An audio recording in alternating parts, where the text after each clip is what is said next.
Basically, it documented a process that a group of us who identify as in recovery, mainly from drugs and alcohol, but also from other issues, a process of self-portraiture, which was looking at ourselves, but also looking at ourselves in the sense of people in recovery and what that means in terms of utopia and how the really difficult experiences that we'd been through as people with addiction issues, and then come out the other side, what was utopian about that, and what did that say about being human? Well, the film was also about looking at the value of arts research within the field of addiction recovery and about kind of reframing addiction and recovery identities. And really it was about the alignment between the transformative power of recovery and the transformative power of art. And in terms of the self-portraiture, it was kind of how we look differently at self. I mean, many people, as I'm in recovery, we feel very uncomfortable inside, internally.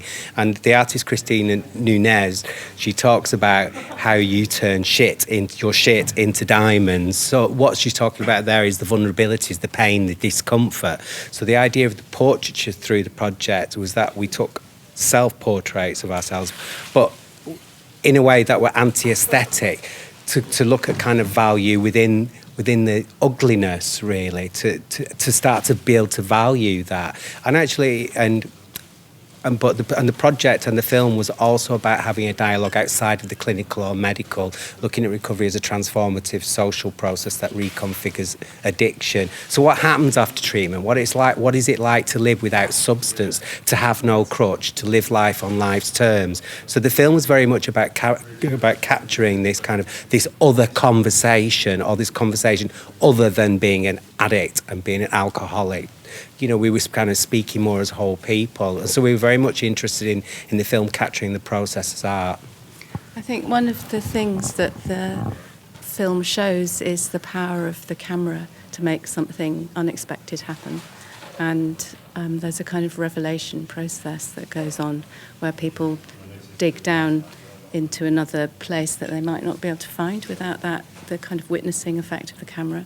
So I think if you watch the film, that's what you see. You see people's vulnerability, and you see how that is shared between people and how that actually builds community in some way. So I think one of my motivations for making the film was to understand how getting to that rock bottom place, as Michaela puts it in the film, how there's actually something utopian about what can happen after that.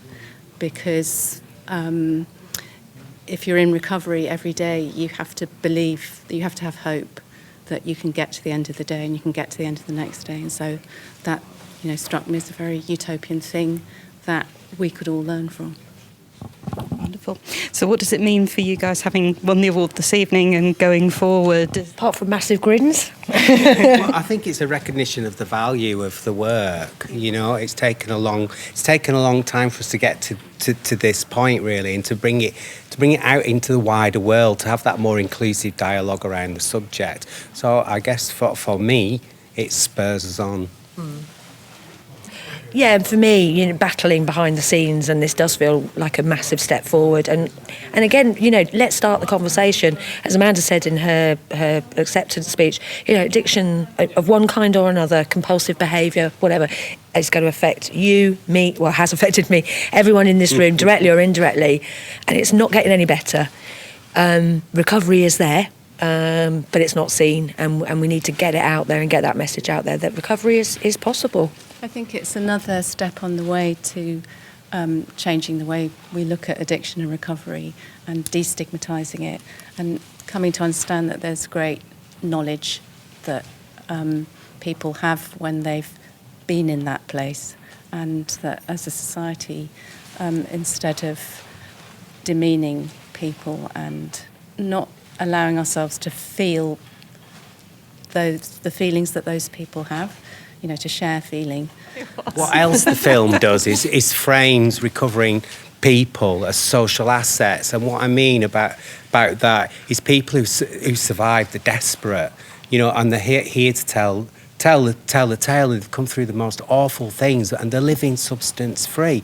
And I think there's a lot we can learn as a society from that process, and how we can recover, come back, and actually turn adversity into a future and the building blocks of a new life? A lot of things came together in this film. So we had a lot of expertise on board. We had people in recovery with their expertise. We had a fantastic cinematographer in Hugh Wall. And we had a great artist to work with who had a very established methodology. So I think there's something about bringing people together and finding ways for them to work together. It's a collaborative effort. So I think, my main message would be thinking collaboratively. Wonderful. And I think there's one more point. I think another thing that Amanda's interested in, I am, is reverie, or how you develop trustful spaces for shared disclosure around kind of equal conversations and what happens within that space, which is what the film demonstrates.